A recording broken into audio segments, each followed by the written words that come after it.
Fun day. I can't really talk specifically yet about recruits because we're waiting to announce them all at 5:30 when we get them all together. But good day for us. It'll be when you read it, you can go back and hopefully from the release, Mario cleaned up a lot of my ramblings of late last night into a usable format. But we got a lot better today. So that, and then with Oral Roberts, obviously a huge step up in competition from what we've had. A team that's already got 3 wins, a team that's got a lot of starters back from a team that in our gym last year took us pretty deep into the fourth quarter before it was a comfortable game. So a unique style of play.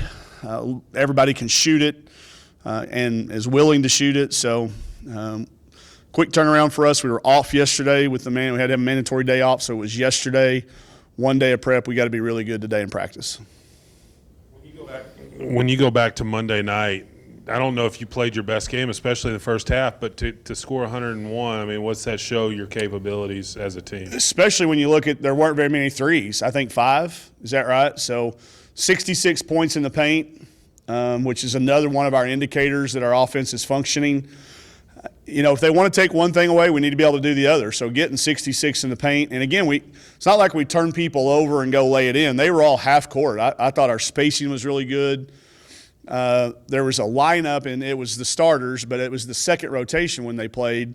I think we scored on 14 of our 16 possessions, and we didn't turn it over at all. So I thought our efficiency was really good. I didn't like the free throw percentage. I didn't like the way we finished the game.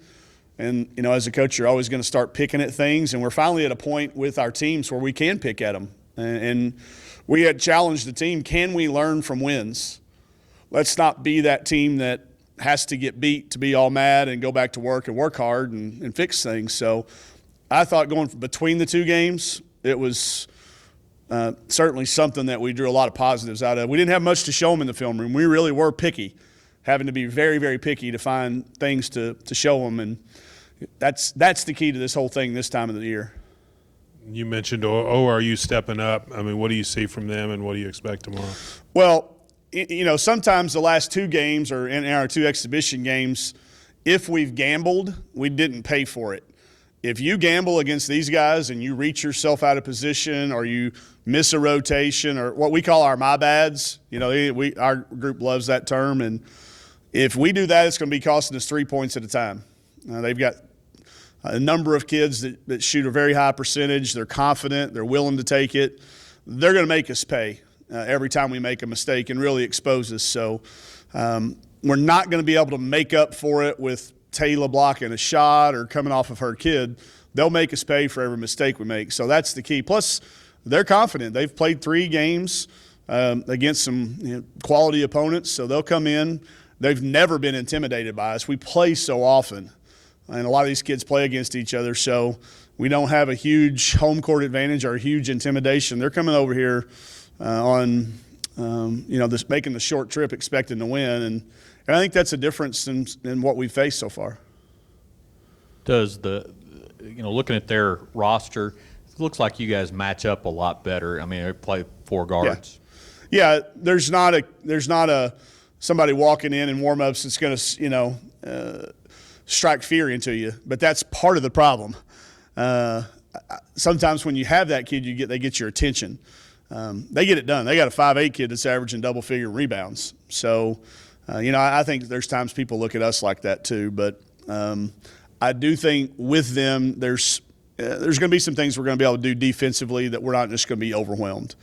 And gives us a chance around the basket. Taylor's been holding her own against kids this size for a long time now. So there's not a person on there that we look at and think of mismatch.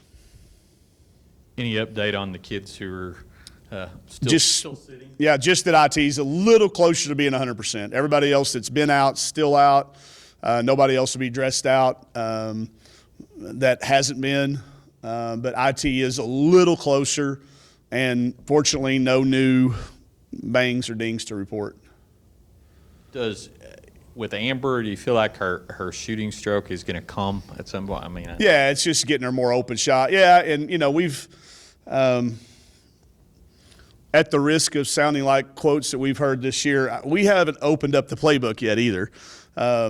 we've got some things that we tend to save, and some of those things are things she's really good at.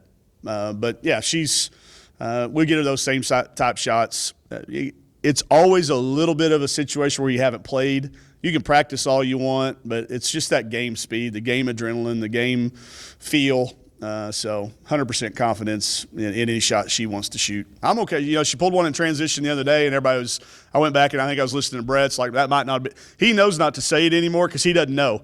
He says, I think Coach might have been okay with that one. You know, whereas I think somebody that didn't know us might have said that's not a good shot. Brett knows us and follows us enough, knows that I'm comfortable with her taking it because she makes them in practice.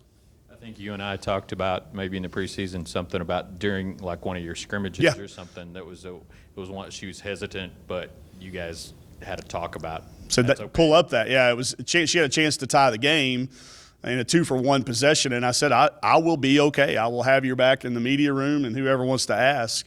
That's a good shot for her. She works at it so much.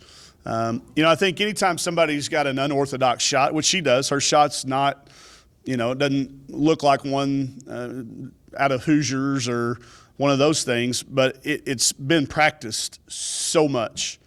And I still expect everything she shoots to go in. You mentioned you got better today in recruiting. Yeah. Where did you get better without mentioning those names, and how much does that future look bright for you guys? Need for who we're going to be graduating, not only next year but the year after, in the scoring department, size, quality size, experience size, and then versatility at the other spot. But the thing about these, and it'll come out when we didn't recruit any of these kids. It never felt like we were recruiting them. I purposely didn't use the word recruiting class. I purposely stayed because it never, ever, ever felt like we had to try to convince these kids to come. They wanted to be here. And all the way down to in 3 very different paths. One committed the day she stepped on campus for the first time, and another went all the way through the process, visited 5 schools, which is almost unheard of. And it couldn't have been more different, but we never one time felt like we were recruiting them. It just felt like we were getting to know them and building relationships, and then they chose us. So I think that in year 3 is a huge thing with your classes where you start to get kids that want to be Razorbacks, regardless of where they're from. Mike, you singled out Taylor early in the year for coming in great shape. Is she playing at a faster pace even because of that?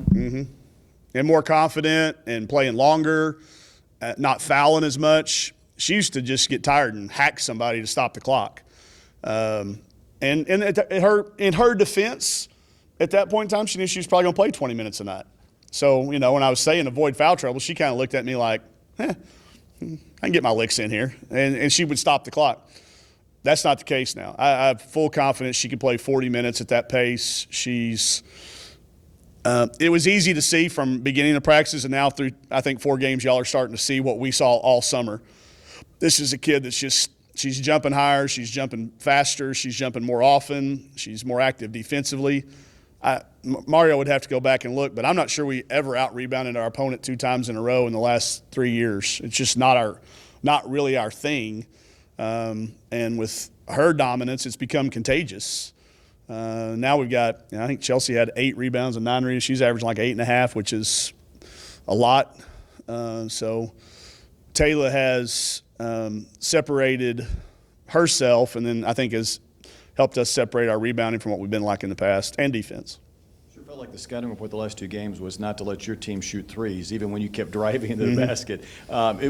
Does it help to have someone other than Chelsea now that you guys can penetrate, drive, and kick, whatever, to kind of create the next step? You can move them around. Yeah, you can't load up that side of the floor on them. If you do, we're going to get a layup someplace else. And here's what you start looking at. If you don't put your absolute fastest defensive player on Michaela, you're in trouble because she's going to shoot layups in transition and at will and get in the paint. So now you got to put your second fastest one on Lex, or she's going to do the same thing. So now Amber and Chelsea are starting to get down that list of the other team's, quote, best defensive players. And you start trying to guard Chelsea with not your best, she's going to do what she's been. Have y'all seen that new stat on the stat sheet, fouls drawn? Does it say FD on there? I think like fouls drawn. That's what that is. She drew 9 fouls in the first game and 8 fouls in the second game. Chelsea. by herself. That's 17 fouls in 2 games that she has put onto the other team. So a lot of that has to do with the matchups, and that's got that trickle-down effect of who do you put on Michaela, who do you put on Lex, then who does Amber. Now if you put somebody that's not one of your trusted defensive players, now Amber's wide open for 8 to 10 threes a game, and that's not a good formula. So, our motto is always to make a defense wrong. We don't care what they're going to play, how they're going to play a ball screen. We've got a plan to make them wrong, and now that you've got pieces to keep moving around, it's kind of fun. We moved Chelsea she scored in 5 different spots in 8 possessions in that little stretch where we were really good. Just moving her around a little bit, forcing them to guard her at a different angle. Non-basketball question for you. Uh-oh. Why was it important for you to show up to Barry's press conference the other day, and what do you think he'll do in that role? I don't know if you saw the connection. He lived in Greenwood for a while. And our high school coach that I played for my junior year, in an effort to help us understand what coaching was about, he wanted us to volunteer and coach a youth team. And Barry was the point guard on the team that I got assigned. So I've followed Barry every step of his playing career, his coaching career, sometimes from afar at all the different places we've been. But knowing the situation that that landed in his lap, I just felt like if it had happened to me, I'd want to support as many people as we could get. So being there was important. I sent him a text the night before. I said, you're not going to need me, but if you do, I'm here. And he thanked me for it, and then being there, he thanked me again back. That's just Barry. I think y'all all know him that way, and not being there would have felt wrong. So we moved some things around, and I thought he absolutely just nailed it. He came in there without a note card, without anything scripted out, spoke from the heart, and it was pretty obvious. I thought he and Hunter both handled a really difficult day with a lot of class and a lot of expertise and wisdom that I wish I'd have had at his age. It was fun to watch him. But anybody that's known Barry for any point in time knew that he was the guy to do that. In that situation, the toughest situation you can imagine, and then find out you're going to LSU too. I guess that tops it all off. But if we weren't playing, I'd find a way to get down there to watch the game too. I'm excited to see what these next 3 weeks hold for him, and there's not anybody better that could have been doing it for us. All right.